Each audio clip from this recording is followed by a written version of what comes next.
Hey guys, welcome back to Electrical Car Repair Live. Thank you guys for watching and subscribing to the channel. Today will be super helpful video guys to any of you having a Hyundai Tucson and you need to remove or replace serpentine belt tensioner. Stay with us, we will explain everything from start to finish how we need to do that, and there is one trick and one thing that most people don't do and that can cause quite a bit of damage. So we're going to explain what it is, make sure to stay until the end. We will be demonstrating on a 2.4 GDI engine, but even if you have a different engine, the procedure may be helpful guys, because that design, that kind of tensioner actually has been used on multiple engines in Hyundai Tucson.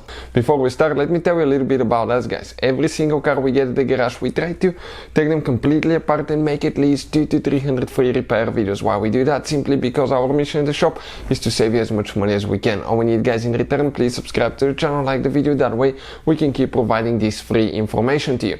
Now, if you guys need to buy any parts tools for a really good price and quick shipping as well, check out the link in the description of the video below and you can see where we get all our tools and parts from. So this right here, as you can see, this is guys the engine 2.4 GDI. Now you don't need to remove your engine to do anything like that, but we will explain what you need to do in order guys to replace the serpentine belt tensioner. So this is the new tensioner that we'll be installing. The old one guys, right here, you can, I don't know if you can see that, but on the back side it's cracked right here and there is playing the pulley as well, which is no good. Now, those tensioners can fail in a few ways: the pulley, the spring, or the mechanism that holds the spring. That's what happened to ours. So, in our case, 17mm wrench, and it could be 14 depending on which kind of pulley you have, and it's not supposed to go all the way like that, but ours is broken, so that's why it goes all the way like that. We'll go ahead, remove the belt. Now that bolt right here, that's the trick right here guys. This is actually reverse threaded. You need to go clockwise in order to get it loose. So let's go ahead, do that. We're going clockwise and the pulley comes out, like that. Now, right here you have another bolt. That bolt, is 17mm.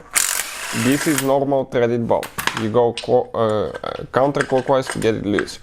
Now, if you look at it, guys, that's where people don't notice things. You have that bump right here, that round thing.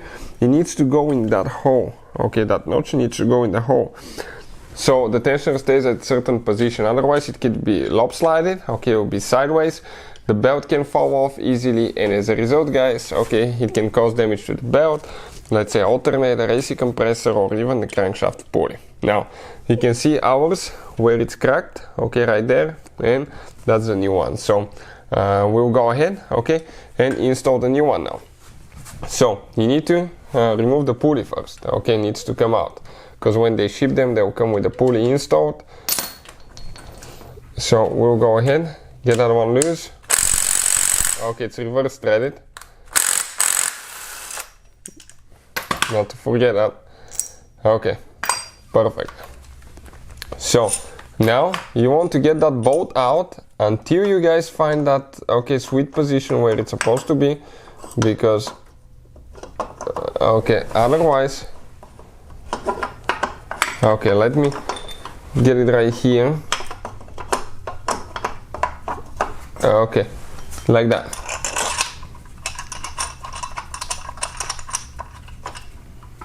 And now we just install the bolt. This one, 17mm. Perfect. Now, next thing that we will need to do, we need to install the pulley itself, and you gotta make sure everything is tight. Don't rely on impact only, double check.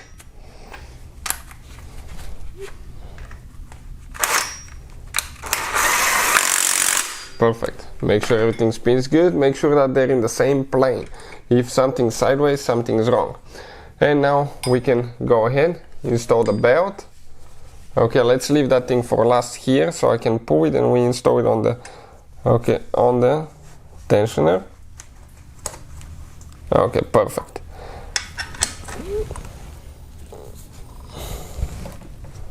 A little bit more. Never put your finger between the belt and the pulley, because if the tensioner snaps, you lose the tool or something, okay, your finger can be severely pinched. Make sure everything is aligning, make sure the belt is in all the grooves. If one groove is off, what will happen? The belt can get destroyed, it can get caught in the crankshaft seal, cause damage there, cause damage to the AC compressor, alternator, could be multiple things, even water pump. So that's how you guys do it. Hopefully the video will be helpful. Thank you for watching and see you next time.